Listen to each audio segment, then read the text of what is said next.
सम्पूर्ण साथीहरुमा स्वागत छ यस च्यानलमा। आज हामीले कोरियन ल्याङ्ग्वेज सिक्ने क्रममा D1 मा रहेको छौं। आज हामीले D1 अन्तर्गत के पढ्छ भन्ने कुरा म तपाईलाई देखाउने छु। कोरियन ल्याङ्ग्वेजको D1 क्लास हामी स्टार्ट गरौँ हैन त साथीहरु। आधारभूत कोरियन भाषा कक्षा अन्तर्गत हामीले कोरियन भाषा जान्नुभन्दा अगाडि हामीले केही भाषाको हामीले ज्ञान लिनुपर्छ हैन। कस्तो के भन्ने कुरा थाहा पाउनुपर्छ। तसर्थ हामीले कोरियन लिपिको परिचयतर्फ जाऊँ। कोरियन लिपिलाई हाङ्गुल भनिन्छ। सन् 1943 10 को महिना 9 गते सेजङ राजाले निर्माण गरेका हुन्। यस सम्झनामा हरेक वर्ष 10 महिना 9 गतेका दिन कोरियन लिपि दिवसलाई हाङ्गुल नारा मनाउने गरिन्छ। 10 को महिना 9 गतेका दिन मनाइने रहेछ हरेक वर्षको। कोरियन लिपिलाई व्यञ्जन वर्ण 19 र स्वर वर्ण 21 गरी जम्मा 40 वटा रहेको हुन्छ। जसको अन्तर्गत हामी आज व्यञ्जन वर्ण 19 वटा पढ्ने छौं D1 मा। तल पनि दिएको छ कोरियन लिपिलाई साथी हो। व्यञ्जन वर्ण 19 अनि स्वर वर्ण 21 गरी टोटल हामीले 40 टा पढ्नु पर्ने हुन्छ। आज पनि हामी एकल व्यञ्जन वर्ण पढ्ने छौं। एकल व्यञ्जन वर्ण हाम्रो सिंगल कन्सोनेन्ट साउन्ड जम्मा हाम्रो 14 टा रहेको छ। 14 टा आज हामी पढ्ने छौं D1 मा रहेर।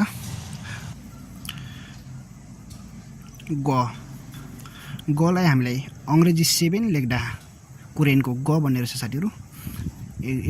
ख ग क लेखेको छ किन लेखेको होला भन्नु होला। पछि गएर हामीले यो गलाई क पनि उच्चारण गर्नुपर्ने हुन्छ, ख पनि उच्चारण गर्नुपर्ने हुन्छ। त्यसैले मैले यो पहिले नै लेखेको। तर तपाईले अहिले ग मात्र पढ्दा हुन्छ। अनि अर्को रहेको छ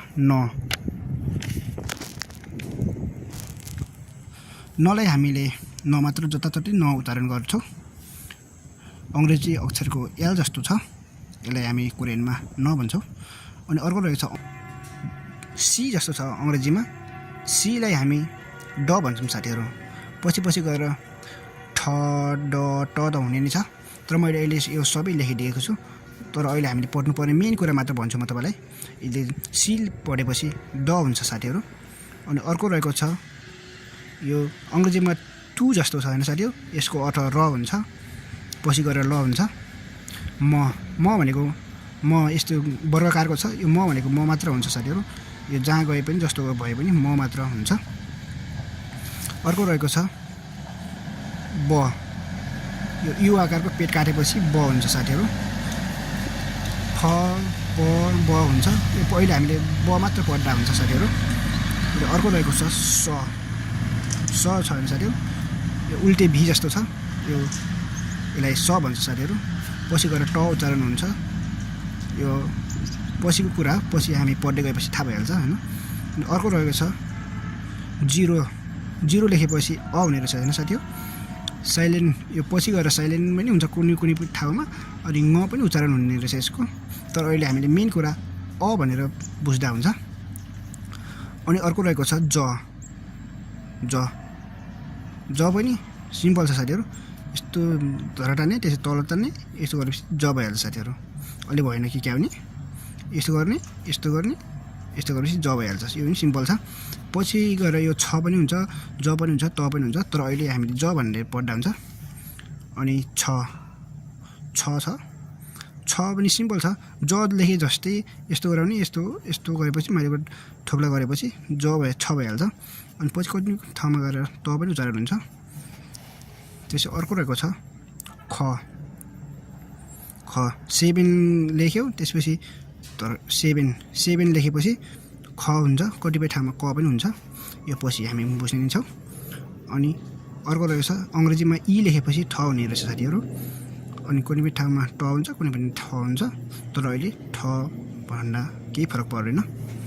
अनि अर्को रहेको छ फ कतिपय ठाउँमा प हुन्छ कतिपय ठाउँमा फ हुन्छ।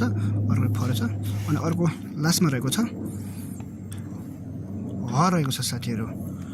ह लेख्ने पनि सिम्पल छ साथीहरु। यहाँ म लेखिदिन्छु माथि सानो थुप्ला यस्तो यस्तो लेखेपछि ह भइहाल्यो साथीहरू सिम्पल छ हामी जम्मा पढ्यौ 14 वटा पढ्यौ हैन सिंगल कन्सोनेन्ट साउन्ड 14 वटा छ अनि डबल कन्सोनेन्ट साउन्ड हामी 5 वटा अर्को क्लासमा पढ्ने छौं अनि साथीहरू हामी यो जुन पढ्यौ यसलाई सर्टकट रूपमा पढ्नु पर्दा म तपाईलाई सर्टकट रूपमा म लेखिदिने छु सर्टकट पढ्नलाई सजिलो छ म यहाँनिर लेखिदिन्छु साथीहरू हेर्नु होला ग न ड र म बस पट्ने कुरा यो हाम्रो सूत्र मिलाएको मात्र हो पट्ने कुरा हावाले डिस्टर्ब भयो साथीहरू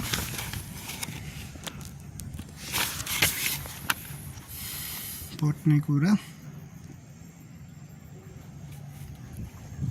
ग न ड र म बस पट्ने कुरा